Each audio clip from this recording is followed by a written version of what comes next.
ஜெய் வாராகி. என் அன்பு குழந்தையே, என்னுடைய தங்கமே, வாழ்க்கையில் நீ ஒரு திட்டம் தீட்டுகிறாய். ஆனால் அது நடப்பதோ வேறொரு விதமாக இருக்கிறது. அது தவறாக நடக்கிறது என்று நினைத்து மிக மிக பதட்டத்திலும் பயத்திலும் இருக்கிறாய்.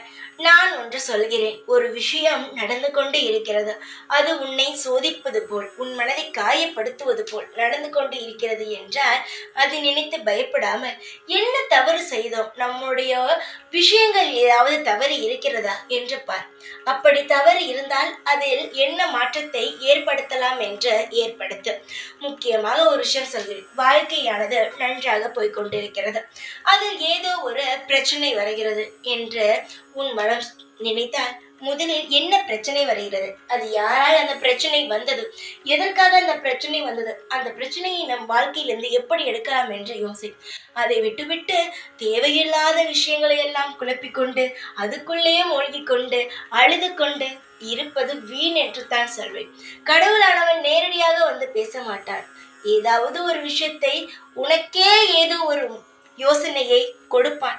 மற்றவர்கள் அசரீரியான வார்த்தைகளை உனக்கு கொடுப்பான். இதையெல்லாம் வைத்துத்தான் வாழ்க்கையில் கடவுள் ஏதோ ஒரு விஷயத்தை சொல்கிறார் என்பதை நீ புரிந்து கொள்ள வேண்டும்.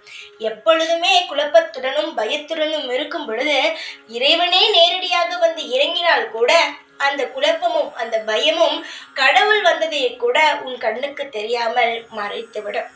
உன்னுடைய சின்ன சின்ன ஆசைகள் இருந்து பெரிய பெரிய ஆசைகள் வரை அனைத்தையுமே நடத்தி தருவன் தான் கடவுள். அந்த கடவுளை நீ நம்பு. உன் வாழ்க்கையில் ஏதாவது பிரச்சனை நடக்கிறது என்றால் சரி செய்ய பாரு. இல்லை எல்லாமே சரியாகத்தான் இருக்கிறது என்று நினைத்தால் தெய்வத்திடம் ஒப்படைத்து விடு. நான் எல்லாம் சரியாக செய்து விட்டேன், என் வாழ்க்கையில் இருக்கும் பிரச்சனையை நீ சரி செய்து விடு, எனக்கும் என் வாழ்க்கைக்கும் சம்பந்தம் இல்லை, இது உன் வாழ்க்கை, நீதான் சரி செய்ய வேண்டும் என்று ஒப்படைத்தால் அந்த இறைவனானவன், உன் இஷ்ட தெய்வமானவன் உனக்கான நல்லதை செய்கிறான். உன் அம்மாவாக சொல்கிறேன். இதை ஒரு நல்ல ஒரு விஷயமாக எடுத்துக்கொள் தங்கமே. நான் ஒன்று சொல்கிறேன் என்றால் அதுக்கு பின்பு 1000 காரணங்கள் இருக்கும். அந்த 1000 காரணங்களை நீ புரிந்து கொள்ள முடியாது. ஆனால் ஒவ்வொரு விஷயத்தையும் நீ புரிந்து கொள்ளலாம். புரிந்து கொள், வாழ்க்கையில் நிம்மதி கிடைக்கும். எப்பொழுதுமே நான் உன்னுடன் தான் இருக்கிறேன். தவறே நடக்காது. இனி நல்லது நடக்கும், நல்லதே செய்வேன். ஜெய் வாராகி.